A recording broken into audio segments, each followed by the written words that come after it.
Imagine a world where fearsome Mongol warriors, known for their chivalry and conquests, have exchanged the worship of the ancient sky god Tengri for the Islamic faith.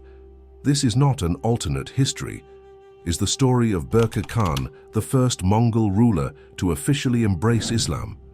To understand why Berke Khan had such an amazing conversion, we will go back to the formidable rise of the mighty Mongol Empire. Created by the incredible Genghis Khan, ruler of the largest empire in history, stretching from the Pacific Ocean to Hungary, the Knights changed the political landscape of Europe and Asia.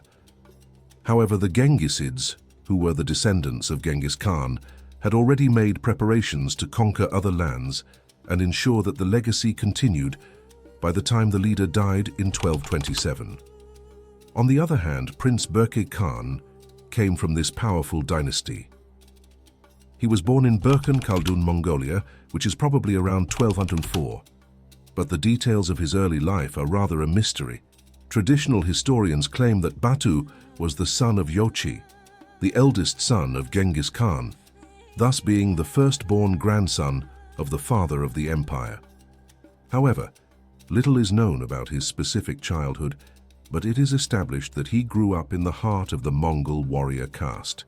He must have begun learning modern skills at a tender age, including horsemanship, archery, and the art of war, which later developed into skills that proved to be of great value to him. The expansion of the Mongol Empire to the west was a decisive factor in the rise of Berke as the leader of the Mongol Empire.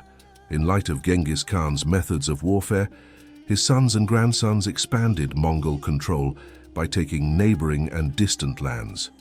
𝙎ᴜᴜ, as Berke's father, had a significant impact on those campaigns, as he led the Mongols into new territories beyond the Caspian Sea. 𝙎ᴜᴜ's grandson, Chagatai, was installed as the leader, and the others looked to him for guidance. Batu Khan is best known as the older brother of Tengri ☆ who led the Mongol army that reached Eastern Europe in the 1240s. Together with his armies, he commanded a large part of the territory as far as Hungary and even touched Poland. Besides being a military commander who was usually respected by the troops, Berke was a servant of Batu Khan at this stage of their war. Perhaps he took part in some of the decisive battles that went on to encroach on wider areas under Mongol influence, thus expanding his fighting repertoire as well as his leadership. As other military campaigns continued, the western part of the Mongol Empire, the Golden Horde, was formed, with Sarai Batu located in present-day Russia as its capital. Berke arguably became a more important political and military figure than the appointed governor of the Āladori, or Golden Horde, with responsibility for a large region. This appointment made him an influential figure at court, and eventually, recent developments would lead to his succession to the throne of the Golden Horde. Berke Khan's story becomes very interesting with his choice to follow Islam, making him a unique leader among the Mongols. He was the first Mongol ruler to choose Islam, a move that would change a lot for him and the Golden Horde. Why Berke Khan chose Islam is a bit of a mystery. One story tells of a key meeting with Muslim merchants while he was in Sarai Juk, the capital of the Golden Horde. It seems that he was fascinated by their faith and what Islam stood for, leading him to adopt the religion around 1252. Even if this tale is a bit of an exaggeration, it shows how Muslim traders could have shared their beliefs during the movement of goods across countries. Berke Khan's wife, possibly from a Muslim family, may also have influenced his decision. Being around Islamic practices at home could have drawn him to the faith. But Berke Khan may also have found Islam on his own. Before Islam, Mongols believed in Tengrism, worshipping the sky. Islam, focusing on one God and justice, may have offered Berke Khan a new way of looking at the world, different from the old Mongolian ideas. Regardless of the real reason, Berke Khan's choice of Islam was a major turning point for him and his rule. This led him down a path of deep faith that shaped his leadership and built new connections in areas where Islam was gaining strength. The Mongol Empire as a whole eventually declined as a result of this fragmentation. One notable event during this period of conflict was the Battle of Ain Jalut in 1260. This pivotal battle, fought near present-day Palestine, saw the Mamluks of Egypt deliver a decisive defeat to the Ilkhanate army, halting its westward expansion. While Berke Khan wasn't directly involved in the battle, it certainly served his interests. The Mamluks' victory weakened Hulagu Khan's position and provided a much-needed boost to Muslim morale in the region. Berke Khan likely celebrated this victory, even though his forces weren't present on the battlefield. Notwithstanding his difficulties, Berke Khan left behind a significant legacy. He is regarded as a powerful and competent king who established Islam as a prominent religion in the empire and solidified control within the Golden Horde. The Mongols' connections with the Islamic world likewise underwent a sea change during his rule. Berke Khan helped create a new direction for Mongol-Muslim relations by accepting Islam and vehemently opposing the destruction of Muslim towns. Even though there would still be disputes and difficulties, his deeds prepared the way for other Mongol rulers to follow Islam. Berke Khan left behind a legacy that went beyond the current political climate of the Mongol realm when his reign came to an end in 1266.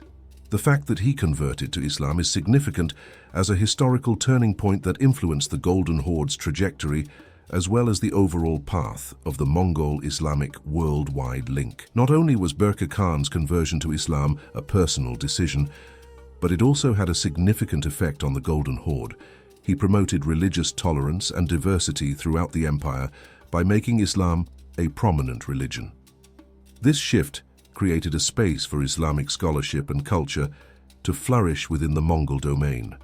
Mosques were built throughout the Golden Horde, attracting scholars and becoming centers of learning. This newfound religious identity also solidified the Golden Horde's connection with other Muslim powers in the region, forging potential alliances against common enemies. Beyond internal changes, Berke Khan's conversion played a significant role in shaping the political landscape of Eurasia.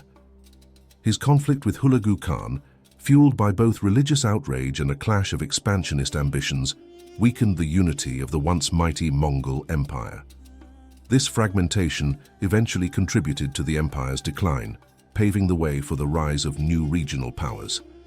Perhaps most importantly, Berke Khan's stance against Hulagu Khan's brutality helped preserve Islamic centers like Baghdad and Cairo, safeguarding a rich cultural heritage. Moreover, Berke Khan's conversion prepared the way for later Islamic adoption by Mongol rulers. His deeds cleared the path for a closer bond between Islam and Mongol identity by proving that the two could coexist. The route created by Berke Khan was followed by leaders such as Ghazan Khan and 𝙎ᴜ Khan, who became Muslims in the late 13th and early 14th centuries, respectively. In the end, this transition to Islam would have a centuries-long effect on the political and cultural climate of Eurasia. However, Berke Khan's reign wasn't without its limitations. Despite his efforts to consolidate power within the Golden Horde, internal struggles with other Mongol factions remained a challenge. Additionally, while he successfully opposed Hulagu Khan's expansion, he wasn't able to fully restore the unity of the Mongol world. After Berke Khan passed away in 1266, the Golden Horde persisted for a number of years. But over time, internal strife and outside influences weakened its influence. By the end of the 14th century, the empire was starting to fall apart and autonomous khanates were starting to emerge. The Golden Horde's hegemony finally diminished, but Berke Khan's memory endured. He brought in Islamic influence, which has continued to mold the region's religious and cultural landscape.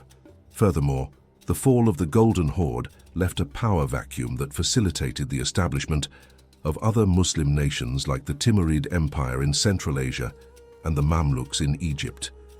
These empires would be important in the years to follow, carrying the Islamic civilization's flame. In summary, Berke Khan's narrative serves as evidence of the intricate relationship between politics, religion, and power. He made history distinct by accepting Islam and refusing to see Muslim cities destroyed. Even if there were difficulties throughout his rule, Berke Khan's legacy lives on and serves as a constant reminder of the lasting influence one leader's decisions may have on the path of history.